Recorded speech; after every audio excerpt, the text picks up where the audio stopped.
One who is buried under the earth, one moment of unawareness, for sure he's gone. If he sleeps, he'll never get up. Sri Brahma sitting and asking him to cover up with mud, he's checking out for himself whether he is really a siddha or not. Once you're a siddha, you will become super capable. You are the creator himself.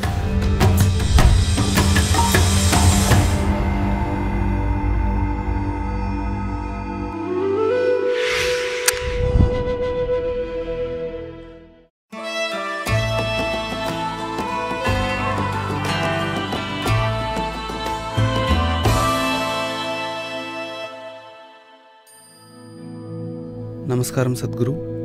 Could you speak about what kind of preparation is required to progress from practicing Ardha Siddhasana to the full Siddhasana?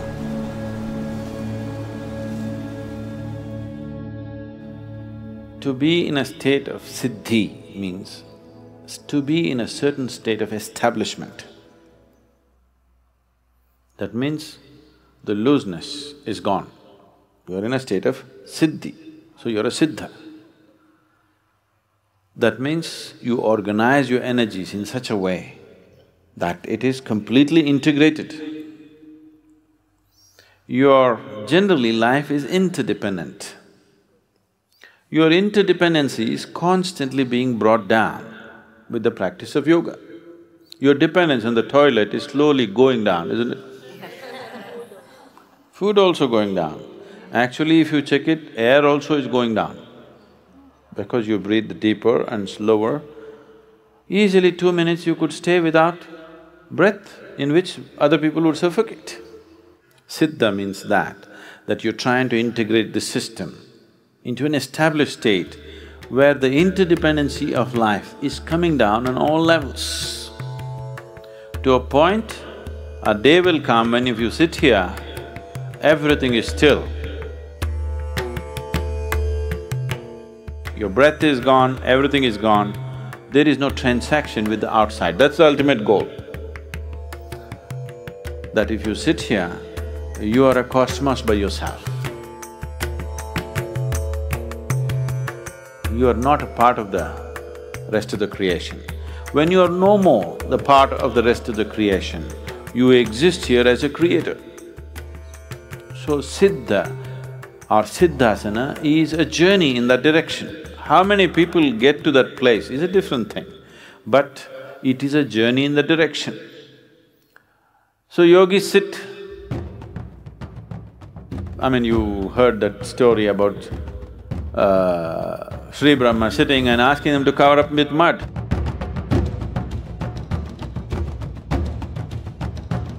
Because he's checking out for himself whether he is really a siddha or not. Once the mud is covered, he cannot breathe.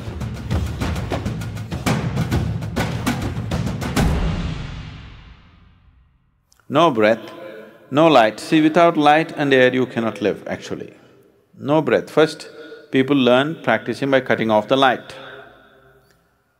And then cutting off the food, cutting off the water, then cutting off the air. So once you're no more dependent upon the external manifestation of the 5 elements in the world, you are a siddha.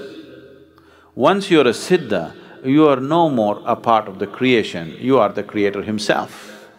That is why a yogi who is a siddha and Shiva are seen as the same, they say he is Shiva. In his previous form, he was referred to as Shiva Yogi. So, Ardha Siddhasana means you want to be stable, but you want to leave the door open. Door half open, because you have a wife. If you become a siddha, where will she go? She will not know how to be with you, she cannot be with you.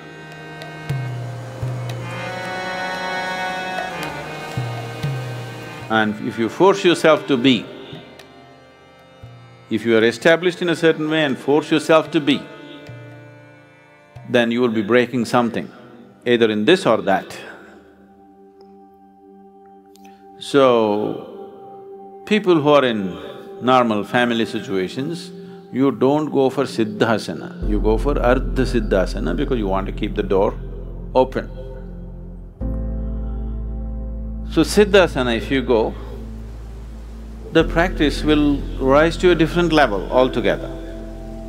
But that will also bring certain challenges, a certain integrity of who you are, how you live, what you eat, what you do, everything has to be watched.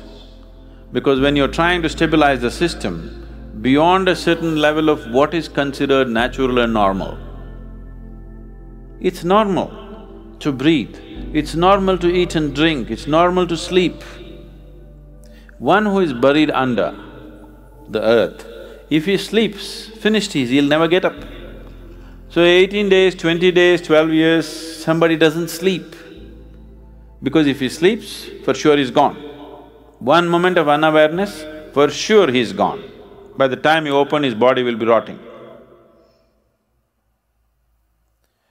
So, to be a siddha is a different dimension.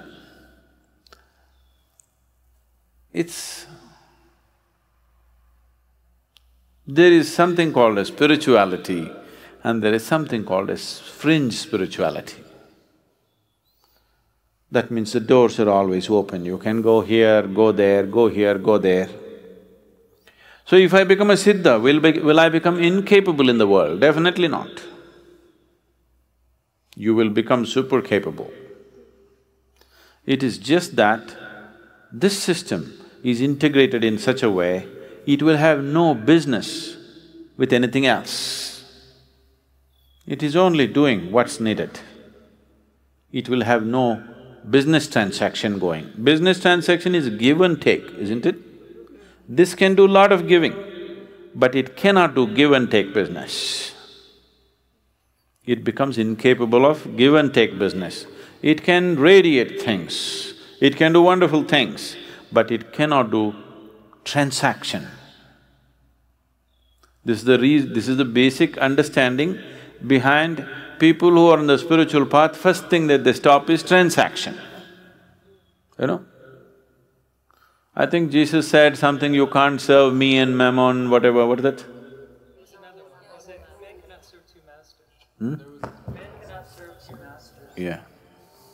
A man cannot serve two masters, that is, he's talking about material things and… And then he talks about, he mentions… Yeah. So, somewhere this awareness is there, whether they have the necessary sadhana and scientific structure to get there or not. The awareness is there everywhere. That is why the first thing they stop is, somebody on the spiritual path means if they do not know how to do any sadhana, they go away. Somebody comes, you offer something, but no transaction. So they withdraw into places where there's no need for transaction because living in a society you transact, living in a family you transact. It's all a transaction. So, transaction is not just on the level of, I give money so you give some produce to me. It's not just that level. Transaction is happening on a very basic level. So you can transmit, you cannot transact. Once you strengthen the walls of your thing. So on one level, we are talking about loosening the walls, taking off the boundaries. But another level, we are talking about strengthening the boundary. If you completely strengthen the boundary and become free from the existence, you're as good as the creator.